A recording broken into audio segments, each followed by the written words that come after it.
नमस्कार सर, आपसे मेरा नाम है अशोकवीर यादव एडवोकेट और मैं आप सभी के लिए लीगल एडवाइस वीडियोस अपलोड करता हूं जो कि आप सब लोग लाइक करते हैं, पसंद करते हैं, शेयर करते हैं और सब्सक्राइब भी करते हैं। अब तक नहीं किया है तुरंत कर लीजिए और दूसरे लोगों तक जरूर इस वीडियो को शेयर करिएगा।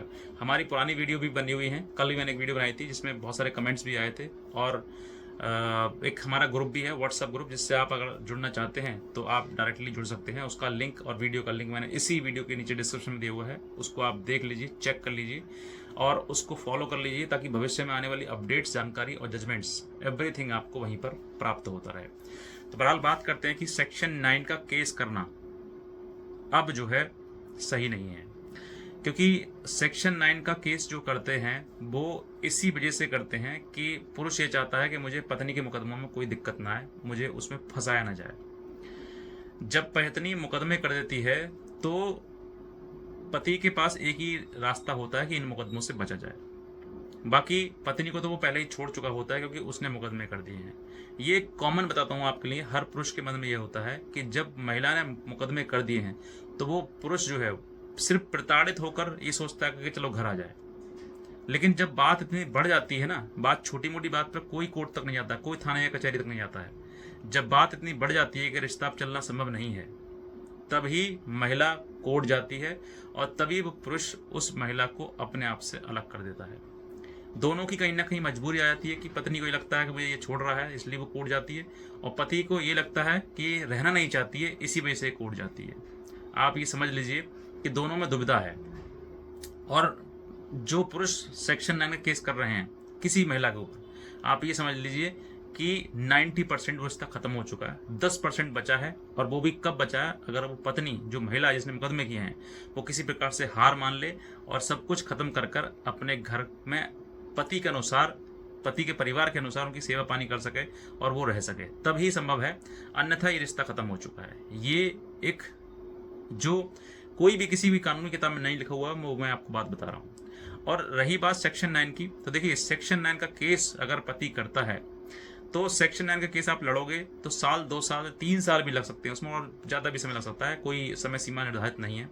उस केस को आप लड़ेंगे, लड़ने के बाद इतने समय लगाने के बाद अंत में अगर कोर्ट ने ये कह दिया, क्योंकि मोस्टली जो दावे हैं वो खारिज किए जा रहे हैं, क्योंकि कारण क्या है इसके पीछे कि या तो न्यायालय जो ये समझता है कि भाई इस पर सिर्फ दबाव बनाना चाहता है जो लड़का जो है, इसीलिए, या फिर लड़की स्वयं नहीं रहना चाहती है, वो कह देती है कि मुझे खतरा है, इससे अपनी जान खतरा है, तो फिर कोर्ट मजबूर हो जाता है कि भाई नहीं आदेश आपके हक में पारित कर पाएंगे। तो ऐसे समय पर क्या है कि आपको इतने साल लड़ा, समय, पैसा बर्बाद, सब कुछ किया और बाद में पत्नी भी आपकी आई नहीं। आपने मुकदमा किया, 2 ही कारण के पीछे हो सकता है कि कारण एक, या तो आप उसके मुकदमों से बचना चाहते हैं, चाहे वो दहेज का हो, मेंटेनेंस का हो या फिर घरेलू हिंसा का हो, लेकिन बच नहीं पाता हालांकि पति। लेकिन फिर भी अगर आप चाहते हैं इस तरह की चीज़ें, तो आपके पास में ये जो अधिकार है सेक्शन 9 का केस करने का, अगर जिस पत्नी को आपके पास रहना होगा, आप रियली में उसको बुलाना चाहते हैं, रखना चाहते हैं अपने पास में, तो सेक्शन 9 केस ना करके सीधे डायरेक्टली बात करें, कांटेक्ट करें आप उससे। अगर वो पत्नी आपसे थोड़ा बहुत प्रेम करती होगी या आपके साथ वाकई रहना चाहती है जेन्युइन में, वो नहीं कोर्ट में जाकर कह रही है मैं रहना चाहती हूँ लेकिन बाद में रहना नहीं चाहती है, वो मुकदमा तुम्हारे ऊपर और करना चाहती है, तो वो नहीं करूँ मैं। इंटेंशन उसकी अगर वाकई तुम्हारे साथ रहनी है, उसने गलती से मुकदमा तुम्हारे ऊपर कर दिया है, तो आप उसको out of court he settlement करिएगा। कोर्ट में बात आते ही फिर चीज़ें हाथ से निकल जाती हैं, फिर कोई रास्ता नहीं होता, ना पति के पास में ना पत्नी के पास में। पत्नी को ये पता है कि मुझे मुकदमे करने हैं, तारीख ही लेनी है, हर बार ये करना, आपकी बार देखेंगे आपकी बार क्या होगा। होता कुछ नहीं है, बस इंततः लास्ट में यही होता है कि या तलाक हो जाता है या फिर जीवन पूरा भर लड़ाई लड़ते रह जाते हैं। तो ऐसे समय पर परिस्थिति अगर आपको आती है सेक्शन 9 का केस करने की, तो सेक्शन 9 का केस ना करें। सेक्शन 9 केस के स्थान पर लीगल नोटिस भिजवा दें आप उसको।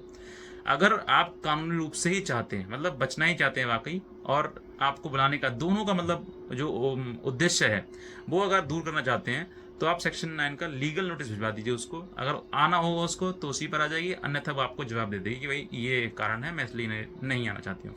तो फिर आपको जो साल, 2 साल, 3 साल, 4 साल का जो पैसा, समय बर्बाद हो रहा है और आपका डेली अप डाउन हो रहा है, उन सब चीज़ों से आप बच जाएंगे। लीगल नोटिस सिर्फ 15 दिन के भीतर जो है आपको जवाब भी मिल जाएगा, आप उसमें सेटिस्फाइड हो जाएंगे और आपको जो बचाव आपको मतलब पत्नी के मुकदमा से चाहिए वो आपको बचाव भी उन सब चीज़ों से मिल जाएगा।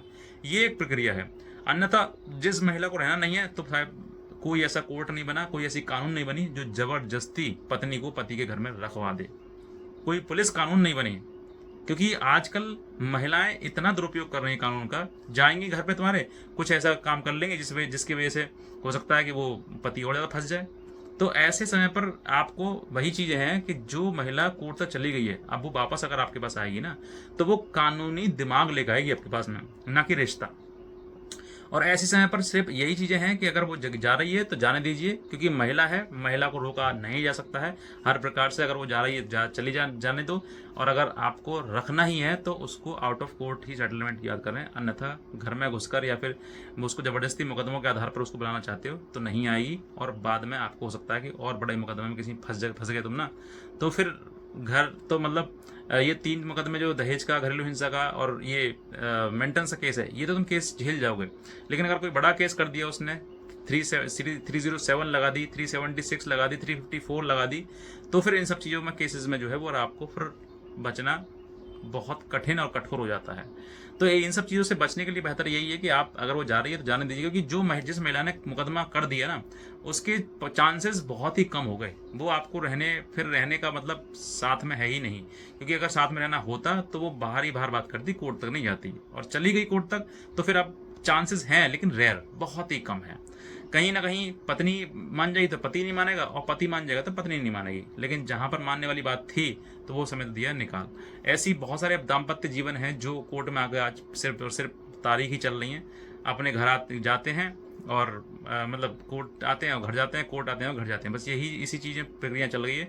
मान लीजिए पत्नी ने अगर मुकदमे कर भी दिए हैं और वो चाहते भाई उसके हक में है, तो हक में उसको शादी करी थी तो मुकदमा थोड़ा ना करी थी, शादी आपने पति घर रहने के लिए की थी। तो पति घर आपको मिल नहीं रहा और आप वहाँ रहने भी नहीं चाह रही हैं, क्योंकि आप चाहती हैं कि आपके अकॉर्डिंग चले सब कुछ। तो ऐसा संभव है नहीं, तो संभव है नहीं, तो फिर मुकदमा ही एक लास्ट ऑप्शन है जो आपको करना है।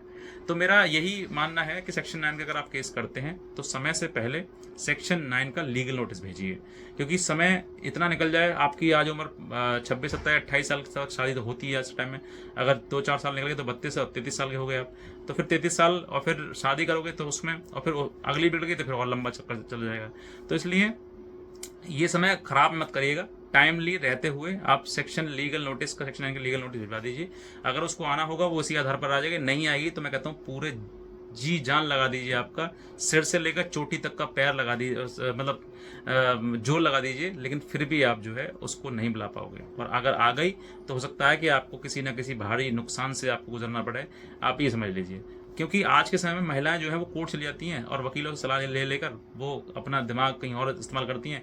वो चाहती हैं कि सब कुछ मेरे अकॉर्डिंग हो, ऐसा संभव है नहीं। परिवार में जाओगे आप तो परिवार के अकॉर्डिंग ही आपको चलना होगा, उस परिवार में जिस परिवार में आप गए हैं। और अगर अपनी चलाओगे तो फिर मायके ही आ जाओगे। और माता पिता ऐसी सलाह देते नहीं है कि बेटा नहीं तुम्हें जाके वहीं रहना है, वही आपका घर है, ऐसी सलाह नहीं देते हैं। वो ये कहते हैं, जिन माता पिता बता रहा हूँ, सबकी नहीं कर रहा हूँ, कुछ लोगों के बता रहा हूँ, जो परिवार तोड़ देते हैं वो माता पिताओं के कारण होता है। क्योंकि अगर एक डांट मार के वापस भेज दें उसे कि भाई वहीं पर रहना, तुझे वही घर है, वहीं मरना, तुझे वहीं जीना है, तो बहुत सारे डिस्प्यूट खत्म हो जाएंगे। लेकिन परिवार क्या करते हैं, माता पिता क्या करते हैं, बेटा आजा हम देख लेंगे, हम कोर्ट केस कर देंगे इसके ऊपर, इसको जेल भिजवा देंगे, ऐसा कर देंगे, वैसे कर देंगे। इस वजह से लड़की के भाव बढ़ जाते हैं और फिर परिवार टूट जाता है, बस नहीं पाता है। अब हो सकता है कि इसके बाद कुछ महिलाओं के मेरे ऊपर कमेंट भी आए, कर सकते हैं कमेंट, और बाकी जो व्यूअर हैं वो उस कमेंट का रिप्लाई जरूर दें ताकि उनको भी अच्छे जवाब मिल सके।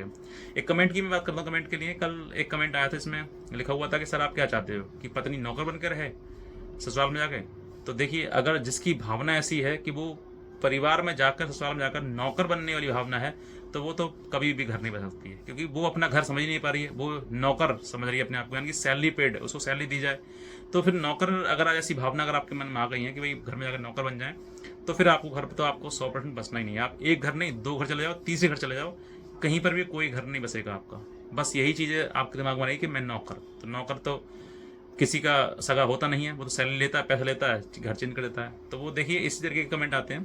बहरहाल कोई बात नहीं, आप व्यूअर हैं, आप कमेंट कर सकते हैं, और जो लोग कमेंट देखते हैं उनका रिप्लाई उसको सही तरीके से दें, ताकि उनको भी समझ में आ सके कि वाकई परिवार किस तरीके से चलता है। तो बस मैं कहना चाहूँगा, अगर आप नए हैं तुरंत सब्सक्राइब कर लें, और हमारे लिए लीगल ग्रुप से आप जुड़ना चाहते हैं व्हाट्सएप ग्रुप से, तो उसका लिंक मैंने नीचे इसी वीडियो के नीचे डिस्क्रिप्शन दिया हुआ है, उसको आप क्लिक करके उसको देख सकते हैं। तो बस मैं कहना चाहूँगा आज का वीडियो आपसे धन्यवाद।